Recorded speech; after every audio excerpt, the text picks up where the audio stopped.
Thank you for that great introduction. So Chris and I are actually not going to sit, and I know many of you had what we call advanced networking, I think till about 4 a.m. this morning. So thank you to those of you that have come here today. You wouldn't normally expect a government to talk to you about IPOs, but this is not about me, and this is not about the government in isolation. It's about a partnership that's actually really working. So please get your QR code scanned. Start looking at getting the pin up, because we're actually going to change this a bit. It's not about me talking to you. We'll do a little bit of talking, but it's really about hearing from you. So I'll introduce myself briefly. As my name suggests, I look after the financial services portfolio for the UK government in Africa, looking after the Department for Business and Trade. I am joined by one of my partners, Chris Godman, and I say partners because I'm going to talk more about them in a minute, from Standard Bank London. One of the best advisors you can find about capital raising on this continent. So regardless of where you are in your journey, think about the free banking advice that you can get by just having a cup of coffee with Chris. While you're still busy doing this, I just wanted to point out that the partnership I'm talking about, and I'm going to call out the other partners in the room, we actually decided you can't talk about IPOs and just talk about it as and when you get to it, because by then you haven't done the prep, you're not ready. And bizarrely, one of the rooms I sat in London a few years ago, many of the PE and VC funds that were in that room actually didn't know, couldn't articulate in 2 seconds flat what the IPO process was about. So actually the market really doesn't know it that well, because guess what? There are not that many coming from Africa, and that's something we're planning to change. So starting off with the VC fund that many of you would like to meet and prospectively be invested by, we've taken on a great company called TLCom. I know Maurizio's in the audience. He's a key supporter in helping us build this kind of how-to. We then, as I said, have the banker, who's a key integral component, but we also have, not here today, but we have Deloitte, but we have another great component, the lawyers. Ariel from Goodwin is there as well. And of course, we have the LSE. Abby is here to talk to you. And finally, not here today, but really important, is we've actually gone and found the biggest buyer of VCT type investments in London, which is Octopus Investments. So from the point of inception through the point of buying. Finally, I just wanted to say, for those of you that think an IPO is way, way, way off the radar screen, we've actually brought in another great guy called Eamon, who works with us in our Growth Entrepreneur Program. And what's great about him is he's your how-to hack guru. If you want a shortcut, if you want to be efficient, make sure you talk to Eamon. Most importantly, come to our masterclass at 12:15 today. All of them will be presenting. You'll get an opportunity to get all this information firsthand. Enough from me. Let's kick off with some mentee slides. Could you tell us where you are, those of you that are raising funding right now? What stage you're at? So I'll let this run for a while. If we can start the mentee clock, please. Thanks.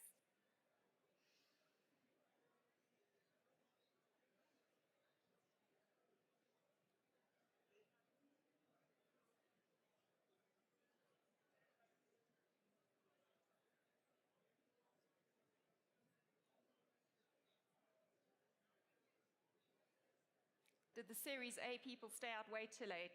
So is that what happened?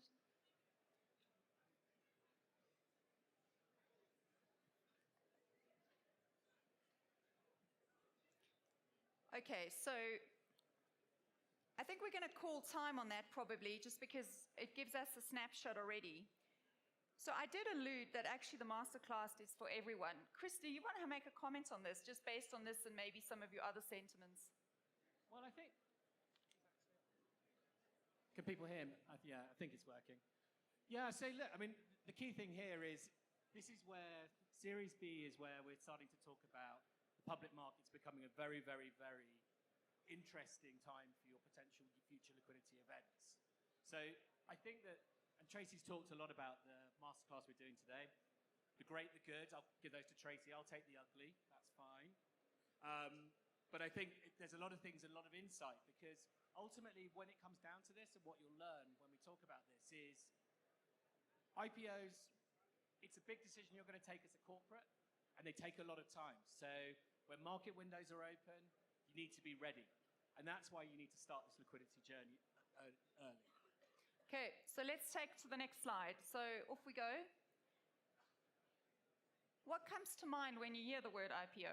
I mean, be as brutal, honest, favorable, as enthusiastic as you want to.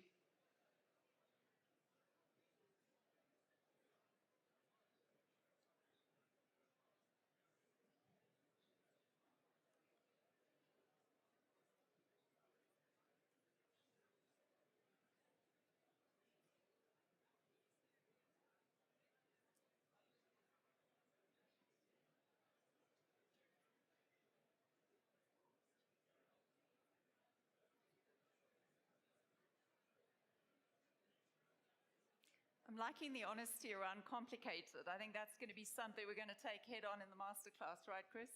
Absolutely. I'm also pleased that there's not too many negative ones up there, given the press we sometimes see.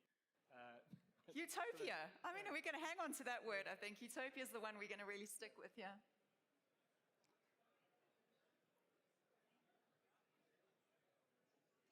Okay, we'll give it another 10 seconds. Get your views in. Daunting is another one I think is on the side of seriousness, but perhaps quite honest. So this is actually really helpful because the masterclass, I keep punting and I will punt, is actually really about confronting these sentiments. We as a working group have been doing this with data, we've been building the narrative, and it's our job to actually get you informed so that you can actually take these great businesses and actually grow them and represent them in the way that they should be and make money in the process. All right, so I'm going to move on to the next one. Thanks for that. How confident are you about finding the right advice for exits and or IPOs? So have you got this? Not at all? Somewhat?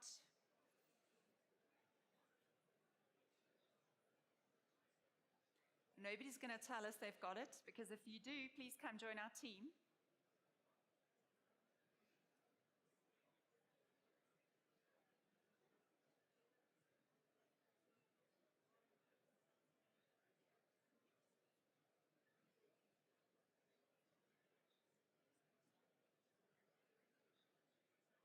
All right, Chris? Well, it's quite an interesting response, and it's pleased to see a lot of somewhats, which must mean that there's a few of you that are thinking about this as part of your liquidity journeys. This is absolutely imperative. You know, I think it's, as I said before, an IPO is a long game. This is the point in time, it's probably the biggest corporate decision you'll ever make as a founder. You know, do you sell your business? Do you enter the public market? So it's absolutely huge. So being ready, considering this as part of your liquidity journey, will be absolutely key. So I think it feels like we should obviously have quite a few of you in our masterclass today, or maybe if you've somewhat got this, maybe you don't need to come, but please do. And because it's going to be interactive, we would actually be welcoming inputs from people as well who've had really good, or everything's about helping the ecosystem get better in the process. So we do have the word ugly in our title, and here it comes. Right. How does this make you feel when you read this? Because I hear this a lot. So let's get the elephant in the room out there.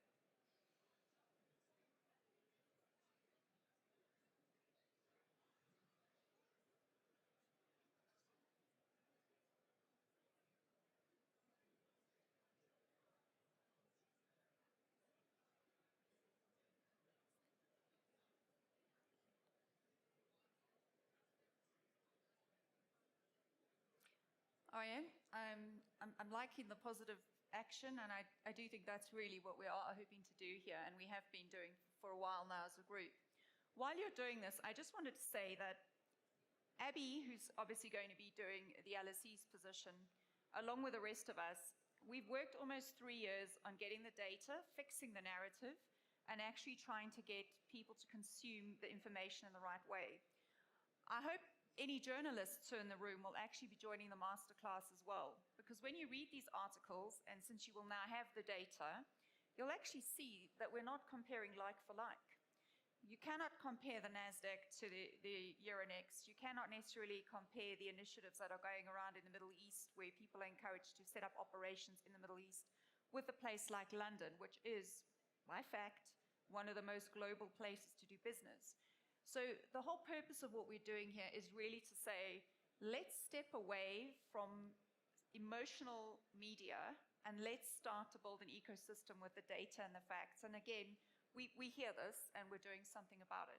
Chris, I know you're ready to go, so take it away. No, it's an interesting point, and again, I'm very pleased to see some quite positive responses. But the way you've got to think about it is everyone is fixated with day one gains for an IPO. It's the biggest thing anyone ever talks about. It went up 35% on listing, X, Y, Z. Or, it didn't. And then that's the only thing focused on. Nobody remembers that when ARM Holdings IPO'd in 2023, the stock price flatlined for 9 months. Now it's 3 times its IPO price. Everyone says it's the hero of the capital markets. Now you may say, that's ARM Holdings, they make chips for Apple. That's not an African story. It's not relevant. But this happens in Africa all the time. In December 21, we listed MTN Uganda. If there's Ugandans in the room, you'll know it. It's a phenomenal mobile money business and a great story. Since its IPO then, and Ugandan Stock Exchange, remember, is a stock market that trades $10,000 a day on a good day. But the stock price has now increased 70% since IPO, and it's maintained a 10% dividend throughout that time. So investors in that IPO have turned 100% plus total return since it happened. This is an opportunity for African companies. Okay, so last slide, and this is to those that perhaps like to believe they're into all the cool things.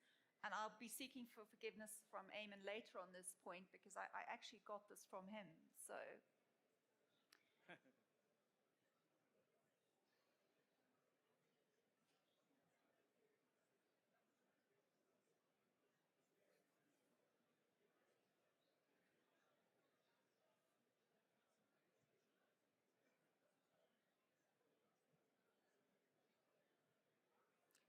Well, when I put this up, I wasn't sure what I was going to get from you, but I was hoping my intuition was going to be that I didn't know about it. So I think the point. Eamon, are you the one? Right, there we go. So I think this is symptomatic of the kind of thing that you're going to get from the masterclass. It is absolutely relevant, practical information, and why this matters because shortcut ruining it all, but it's really about a platform that enables you to pitch your business. As Eamon was telling me, and I've heard this from numerous other investors and founders, nobody reads PowerPoint pitch decks. The time that it takes to open up when you've been inundated with a couple a day, they just don't have it. The other thing is your personality and who you are and what you stand for, your brand, is not represented. So no matter your product fit, no matter your growth story, if you're selling yourself wrong, you're not going to raise money. So that's the whole point of us looking at the ecosystem. We want Octopus Investments in London buying your stock. We want our advisors working with you, growing their business. My last point before I give it to Chris to close is to say we call him the glue. Anthony Katz is in the audience. If you want to come to the masterclass, Anthony is really important. You must register. But he's a great guide because he's been instrumental in helping us as a group work together. I see we've got another person who knows Loom. I hope it's not one of our group because that would be cheating. But Chris, take it away for us. No, thanks, Tracey. And look, I think Tracey's done the hard sell on the masterclass, and we hope to see you all there later. I guess when I was standing up here, I was thinking, I'm feeling a bit Steve Jobsy, and then I just looked and I'm just standing here staring at a screen, not cool at all, and it's a little bit terrifying. So I thought maybe you can actually play a bit of a game for the rest of today, which is spot the investment banker at the Africa Tech Summit. First one's easy, the ones that didn't try. They'll be the ones that are wearing suits and their shoes are way too shiny for having walked around Kenya for the day. The other ones are like me, the undercover ones. We also have a few telltale signs. We will have teched up a little bit in terms of our dress, but again, we'll look like we've just bought our trainers specifically for this event. So keep playing the game. We'll have a mentee, or whatever this is called, number of bankers we've spotted. But really, I want to kind of give you a couple of important things to think about when we go away. So the first thing when we talk about public market equity investors is the sophistication in Africa Tech has changed exponentially over the last 5 years. We've spent a long time taking private corporates on the road to international investors in the UK, the US, Middle East, Asia, really trying to spread the story, and also with domestic African accounts. What's coming across time and time again from all investors is Why is this stuck in the private sector? Why can I not get my hands on African tech? And they also come back with some kind of key messages as well. The first one is, you don't have to be a billion-dollar company in order for us to invest, but you've got to be able to clearly present your scalability. People will want to see African technology businesses that can operate without borders. That will be key. The other key thing that people want to see, I think it's slightly stranger ideas, like they want to see you do customer offers. You have technology platforms. Think about this in terms of numbers. You have 10 to 20 million customers. You hit a 25% rate in your IPO in terms of hit rate. That would be, at $10 to $20 per customer, $25 to $100 million of IPO demand. These are crazy numbers. And think about that in terms of a loyalty message when you're marketing on the road going forwards. Furthermore, when you think about it, the other key thing people want to see is staff offers. People understand that talent retention is a real risk in Africa, and the presence of staff offers, the ability to incentivize stock through long-term incentive schemes, helps give that safety around talent retention, which will be absolutely key. To close, because I've just hit my 1 second, capital pools are evolving. They're changing every day. Market windows are changing every day. We've got to be aware of this. And an IPO is not something you can start 3 months before you want to raise money. You need to be talking to investors for years before you've started your IPO journey. It's almost a case that you want to turn up through their door and they'll go, finally, you're here. Where do I sign?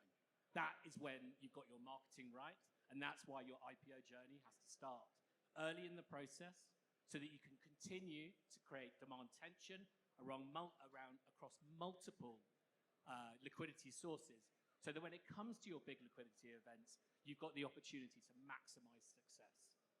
Thanks, Chris. I think you will see you all, hopefully, or as many of you, tell your friends, 12:15 in the My Room. Thanks.